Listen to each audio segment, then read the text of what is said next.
Look, tap in, nigga, log in. Smoke a lot radio, we going all in. Tap in, bitch, log in. Smoke a lot radio, we going all in. Tap in, log in. Smoke a lot radio, we going all in. The squad making sure we all win.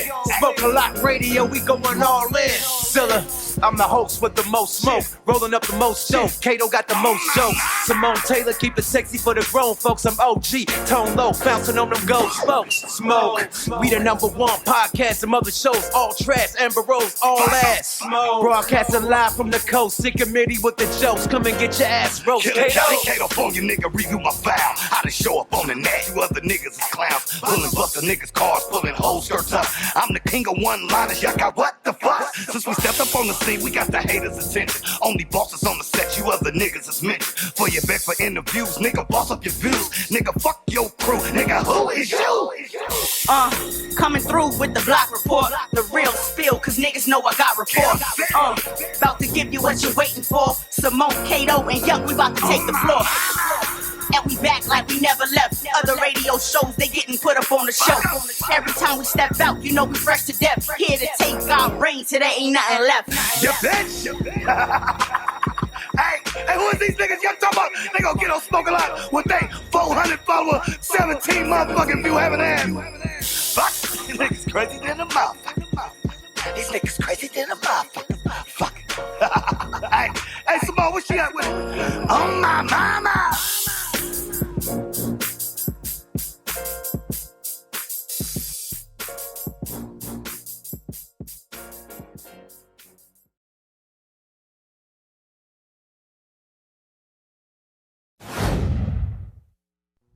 I don't know if you remember Freddie Fox. Yeah.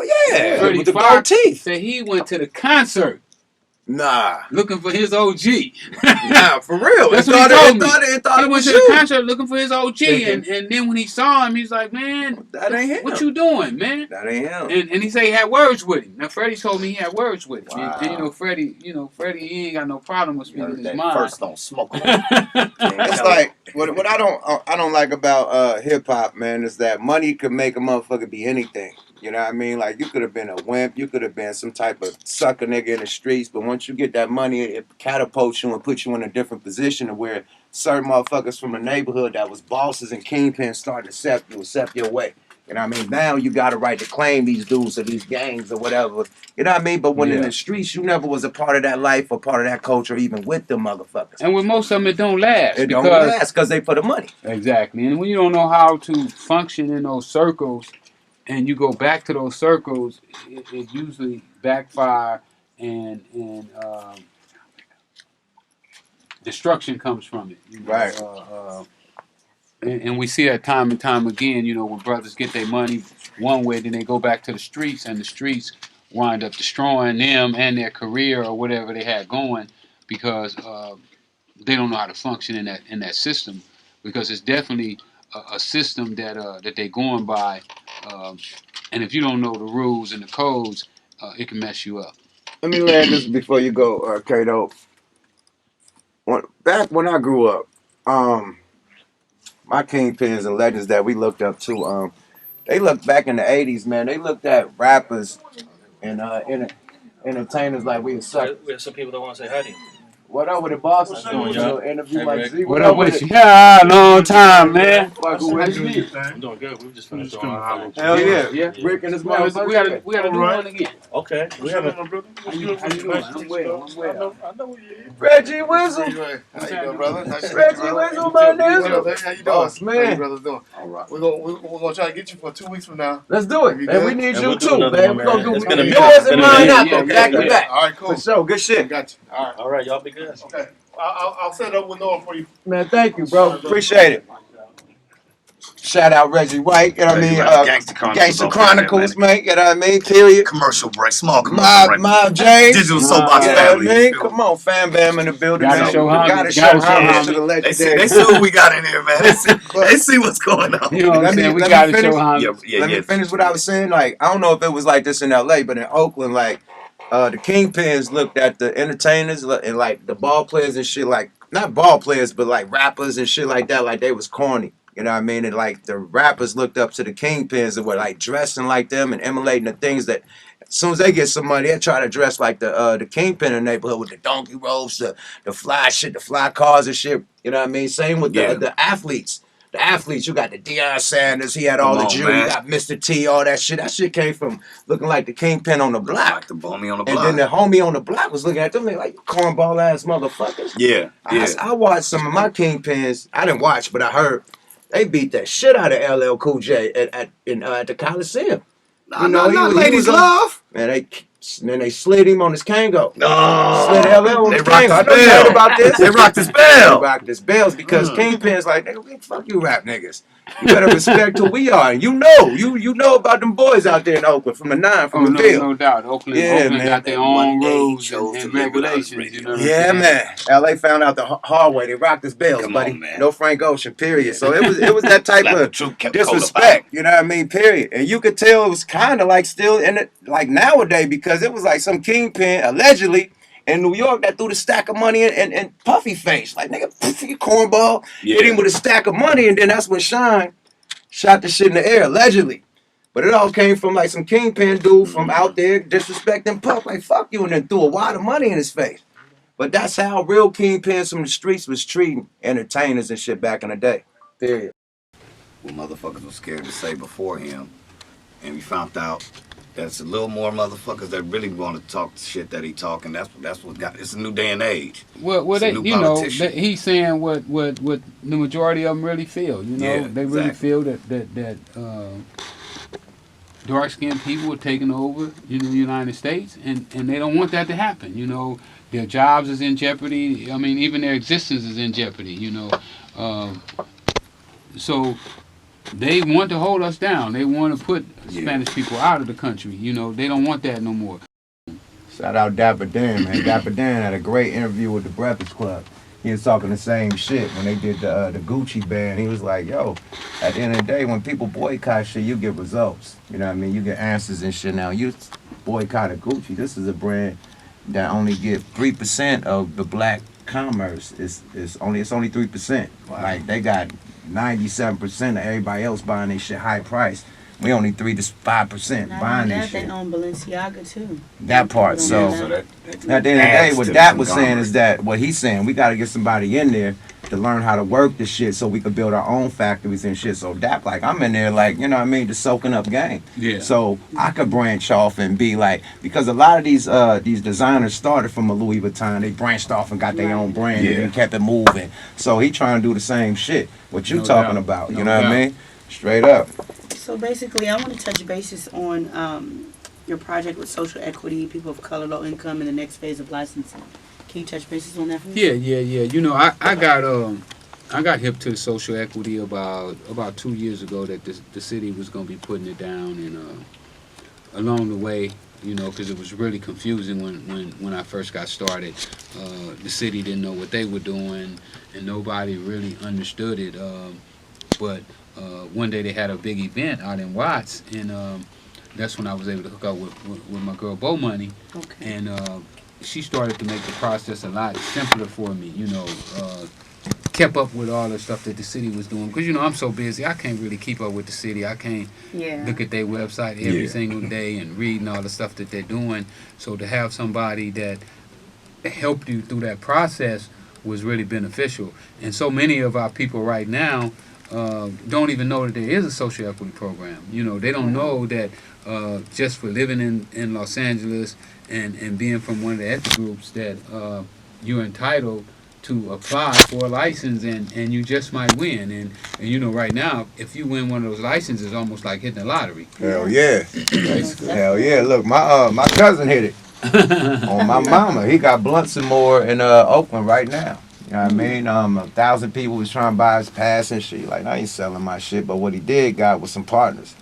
And everybody put up the money. He owned and popping. You know what I mean? But he got selected. I think I interviewed him on my Instagram. Blunts and more? Yeah, I think I did. Yeah, that's a Tucky. He was the first. The first one to get a social equity license. In Oakland. In Oakland, yeah, definitely. Yeah, that's my cousin. Blood cousin. I'm bad with names, man. I meet so many names and faces. He killing them, though. I'm going to do a book signing up there. Yeah, that's my cousin, man. Absolutely. Shout out Blood some more, See, man. locations, world. locations come back to me. Right. So yeah.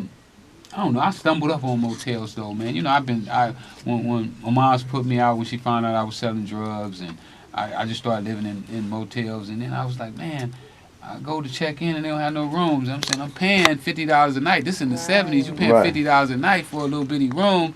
You saying how much could this room could have cost to build? You know, Right. And that started my journey. That started my journey to wanting a motel and.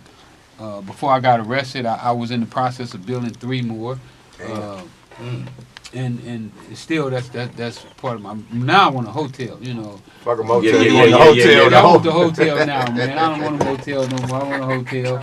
So, I mean, because who black you know on a hotel? You know what I'm saying? Where could we go? Ain't no Trumps. Nip was about to. Him and Khaled was about to do a casino. Really? Yeah, you ain't know about that? Yeah. Deeper than rap. I know we supposed to deeper than rap. get off the past, but when past meets the present, I gotta interlock it. Let them know how you sat down with the late great John Singleton and inspired the Snowfall series with your life. Well, saying he was supposed to direct my movie. You know, he bought one of my first books when I got my 10 demo books. You know, had demo on the top of it. He bought one of those. I had 10 of them. I couldn't read all 10 of them, and I wasn't gonna give them away. You know what I'm saying? They might well pay for them. You know, collector's items anyway. You know. Get your money. So he bought one of them, and online he posted on his page.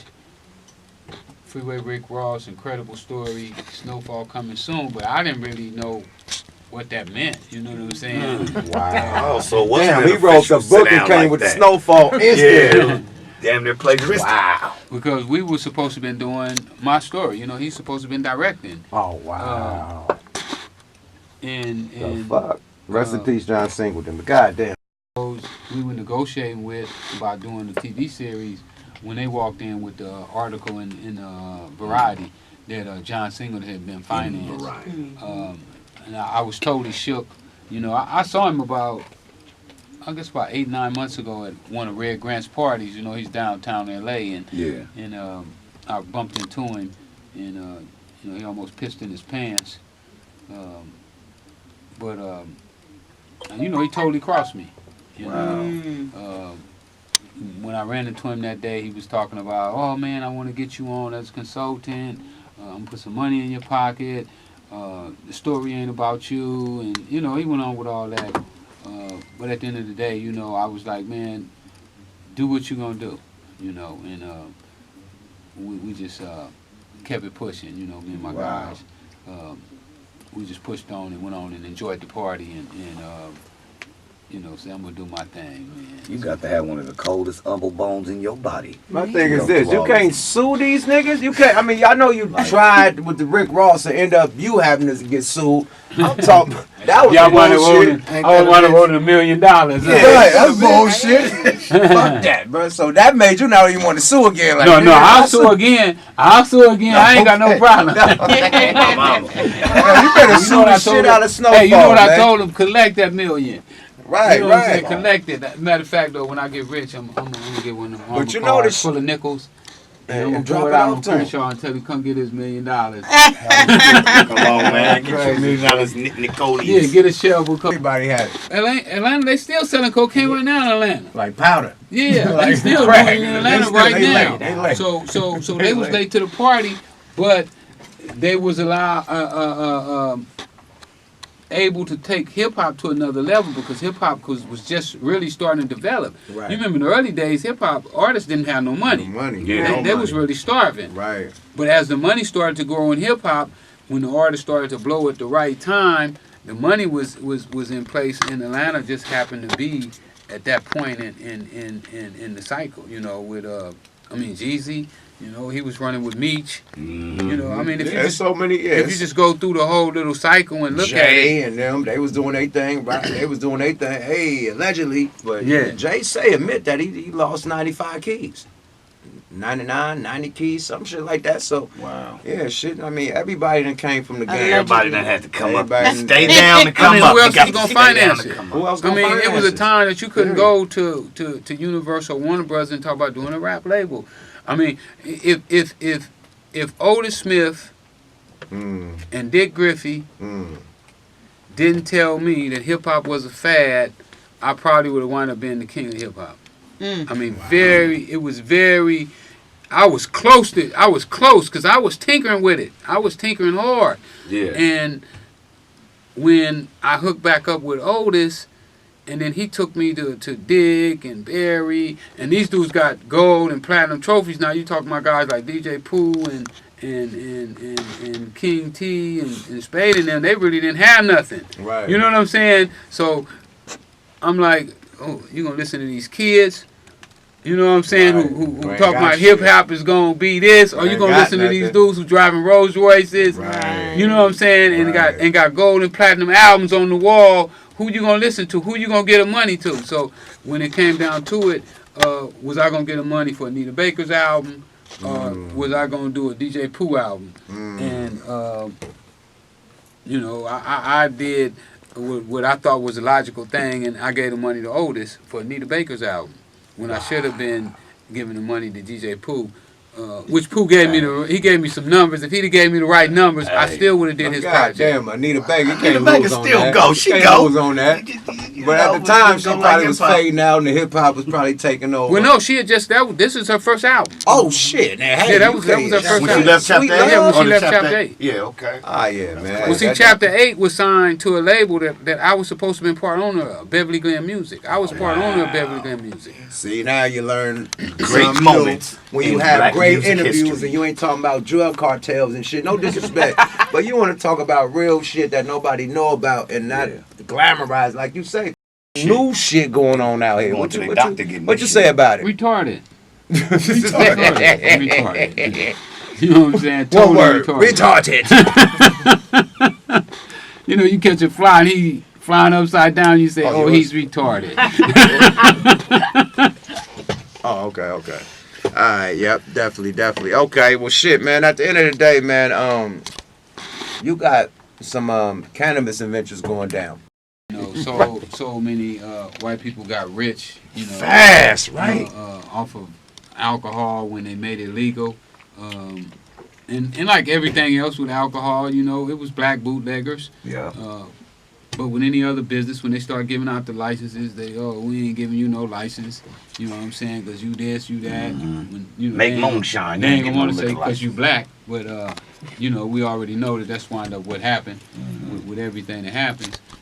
We're here with marijuana. You know, we got lucky because a few people had a vision to go and protest to the city and say, you know what, blacks is entitled to this just like everybody else. How are you gonna give it only to white people with money? Hallelujah. And I'm fortunate that they did that because, you know, when I got out of prison, I saw all these dispensaries everywhere, and I'm like, oh my goodness. I'm asking my And now brothers, one like, is black owned. how y'all let this happen? They We just got a bud. dispensary They on just our, bud fucking tenders. one. Just we got a bud tenders. dispensary on our block, and it's ran by white people. We're like, Yeah.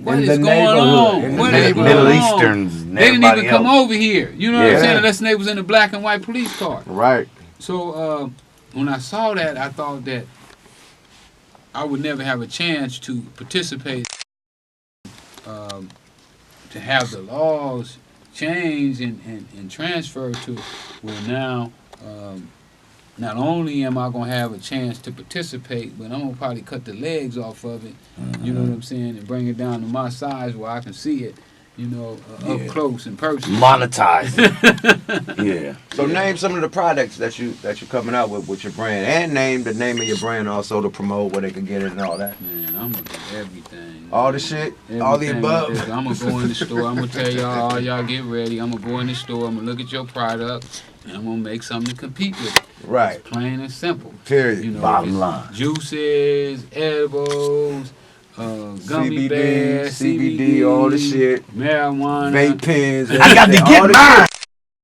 shit. all the shit, man. Period. We're gonna do everything that you do, so you might as well get ready. Hemp clothing. Roll up your sleeves, because it's gonna be wall. Hemp cereal. You know what I'm saying? It's gonna be wall. You know, it's gonna be like trapping in the old days. We're gonna be trapping legal this time. Definitely. But you know, right now I got the vape pens. LA Kingpins is the name of it. Okay. It's the first one. I'm working right now, trying to get a pre-roll line. That's him. The pre-rolls be selling like a motherfucker. And the vape pens. That's a new hype. Let's get it right now. You're in the right direction. You in the right direction. The candy, you know, the edibles, all that shit sells like a motherfucker. I mean, you know, it's a multi-billion-dollar industry, and it's sad that there's not enough blacks in it, man. I think right now in LA, there's only two people with license with dispensary license here in LA, and you know, that ain't fair. The thing I want to say about that is the reason why, because they got some type of. How do you get in the lottery? You got to have a fucking record of having a marijuana case. Every black motherfucker don't got a marijuana case. So why? Not in the first round. You didn't have to have. You didn't have to have the. You didn't have to have a case. No, not in the first one. You didn't. The first one. What they were saying. My cousin won the one where you had to have a case. Well, that was he under social equity. Oh yeah, social equity. That's what I'm saying. Social equity. But no, they already gave out 160, 190 licenses right now. It's 190 to black people. No, to white people. It's only 2 blacks. We ain't getting them. Oh my 2 blacks God. out of 190. Come on, man. Yeah, the first phase. It's only 2 blacks got licenses. My brother doing life in jail for marijuana. CV, free CV. Wow. Oh, yeah. Straight up. Life for marijuana, my nigga. Cooper. We got him right now on the website and everything, petitions and everything. Straight up. Yeah, this shit leaving everybody out. Everybody out with marijuana. His little brother, Corvain. The nigga, I know Corvain, the dark skinned one. Yeah. The nigga who's kind of buff. No, the little short one. Kylie's the little one. Okay, yeah, that was the older brother. Yeah, they should be letting anybody out of jail right now with marijuana. About. You know, and that should be Mando. You know, Bo been going around doing expungement clinics where she's been getting people's conviction expunged. Nice. Corvain Cooper's information. Facts, man. Free CV. For sure. So, man, at the end of the day, man, we had a nice, dope-ass interview with you, man. We ain't getting no negative shit, all positive vibes. I love you. Want to learn something real about you, man. You know, man, you've been all right since, what was we at? Was that Seattle when we met at for the first time? You was doing the show down there in Seattle, and I think you was out there with the book. Yeah. That's my first time getting the book, man. You showed mad love, man, at the show. You know, you told everybody to go buy the book, and they did. I had 5 on. Come on, man. You know what I'm saying? And even before that, man, you was a legend in my neighborhood. You know what I mean? I come from the cloth. So, you know what I mean? You was a legend in the Don Divas, the Fed magazines, all the type of DVDs. Remember they had all the D-Boy Kingpin DVDs. Yeah. You was a legend, period. So to finally meet you and, you know what I mean, to see that you were cool down earth dude and you were a humanitarian trying to really, you know, change, you know what I mean, what happened back in the day. A lot of people look at it like, oh, you tried to destroy the neighborhood. He got out focused. Trying to change the kids, teach the kids how to do this, that, and the third. The youth, you know what I mean, grown-ups, how to, you know what I mean, do other shit. No doubt. You know what I mean, people in the marijuana industry, how to do shit. Different moves, you know what I mean, being a influence instead of a negative, you know, vibe that was in the neighborhood back in the day. Teach them how to fly upright and sit upside down. Take a negative and turn it into a positive, my shit. To piggyback off what Yuck said, what would you tell that person that might not know every detail of your stories, but they just know what they look at on DVDs and Netflix and all that, so they just might say, oh, that's just a common D-boy. What would you tell them that's going to curtail their thought process about you because you're a new, improved being? I go into, because I help put that together. Okay, I probably you had a hand in that, okay. I probably produced like 75% of that show, even though I got beat out of the paper. But I helped put that show together. Okay. So when they watch that, they should have a good understanding of who I am, where I come from, and how I live. And also, you know, I do a lot of shows like what I'm doing here, so that I can educate our people, because a lot of times when you don't know that you can, you think that you can't. So it's very important that we let our people know what it took to get to the point that we got to. Because a lot of times they'll think, oh, well, Yuck is something special. You know, Yuck is from outer space, and that's why he's able to do the things that he's able to do, and I can't do that because I ain't like Yuck. Nah, you gotta let everybody know that we all human, man.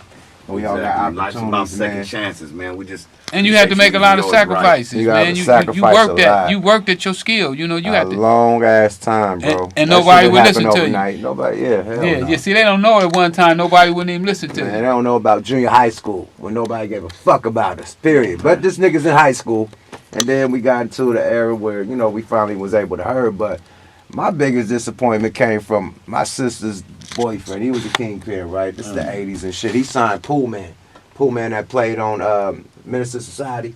So he had a song called Fuck. A lot of bad creation type of shit, little high school shit. Bro, I was like, man, I ain't about that. You need to rap about what you're going through. At that time, I'm selling hella dope in the streets, but we rapping hippity hop backpack shit. I ain't rapping about what I do. He said, bro, rap about what you do. Then call me back. That's when you that's when I start rapping about what I do. When that bread Fuck on the it. hippity hop, skippity bop, rhyming words. Skillity bum, skillity bum, No some. bum, skiggity No, bum, none skillity of bum, that, skillity bruh. bum, dum. He got me on point, period. But let them know, because you said it's a movie coming out, right? Yeah, no doubt. So we got our own heroes, man, but we got to start letting them know that we're gonna pick who our heroes are. And you know, they don't wear no dresses. There ain't gonna be no men wearing no Thank dresses. you, Oh, man. thank you. Say that shit again, man. Amen. We ain't gonna be no men wearing no dresses. We ain't kissing No on each Optimus other. Prime. No Transformer. And all that other stuff that they be wanting us to do. That we can just be who we are, you know, and let them know, you know, we don't need your money no way. Matter of fact, I don't work for money. Yeah, I don't work for money. You know, I'm working to uplift myself and uplift my people. Period. And money comes with it. Yeah, I It's mean, extra. money just a trophy. It's extra. Yeah, That's just the a trophy. Yeah, it's extra. Come with it. When you win the studio When and you win. killed it, Yeah, boom. you killed it in the studio, the money just comes.